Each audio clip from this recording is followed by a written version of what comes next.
Mesdames et messieurs, habitantes et habitants de Tuému, nous vous souhaitons une année 2021 meilleure que celle que nous venons de traverser.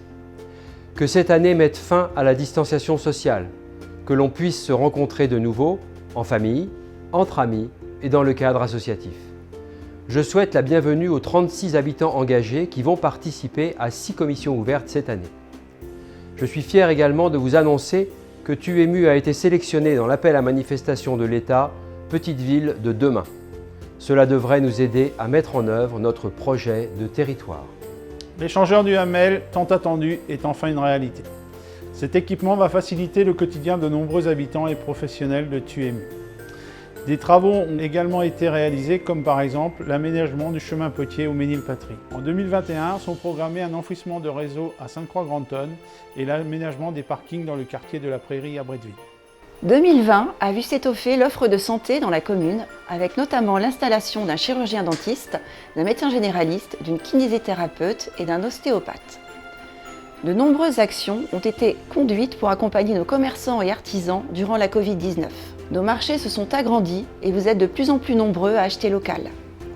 Je formule le souhait que cette complicité territoriale se poursuive et s'accroisse en 2021, où nous organiserons une opération commerciale dès que les conditions sanitaires s'y prêteront. Tuému poursuit ses actions en faveur de l'environnement. Sur la mobilité, l'aire de covoiturage construite à la Corneille, sur la commune de Puteaux-en-Bessin, a tout de suite été adoptée. En 2021, nous poursuivrons l'aménagement des chemins ruraux qui relient nos villages et communiqueront sur l'intérêt du TER pour se rendre à Caen. La lutte contre les risques d'inondation s'est poursuivie, avec une nouvelle tranche d'investissement en 2020.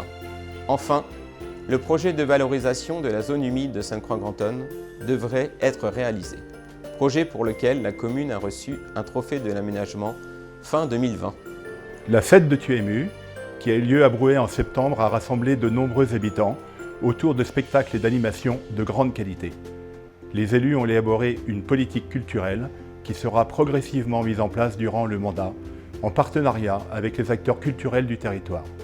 L'ouverture de la nouvelle médiathèque de Bretteville, baptisée la Croisée des mots, et l'implantation de l'œuvre 1% culturelle sera un temps fort 2021. La construction de la maison des services de Tuému s'est poursuivie tout au long de l'année 2020. Elle accueillera un centre médico-social du département, l'hôtel de ville, le CCAS, la médiathèque et les permanences du médiateur de la République, de la IAE et de la Maison de l'Habitat. En milieu d'année 2021 devraient démarrer les travaux de rénovation du gymnase Victor Laurier et de nombreux projets sont à l'étude, agrandissement de la salle des fêtes de Sainte-Croix-Grand'Tonne, rénovation de la salle des fêtes de Cheux, création d'une aire d'accueil des gens du voyage à Cardonville et l'aménagement d'un nouveau quartier dans le centre-bourg de Bretteville. L'aménagement de la place Courteuse à Cheux améliore notre cadre de vie et facilite les rencontres. Ces travaux clôturent le projet de cœur de bourg démarré avant 2008 avec l'élaboration du PLU de Cheux. 2021 verra l'arrivée progressive de la fibre dès janvier sur Puteaux-en-Bessin, Sainte-Croix-Grand'Tonne, le Ménilpatrie et Brouet, avant la fin 2021 pour Bretteville-l'Orgueilleuse et Cheux. Bonne année.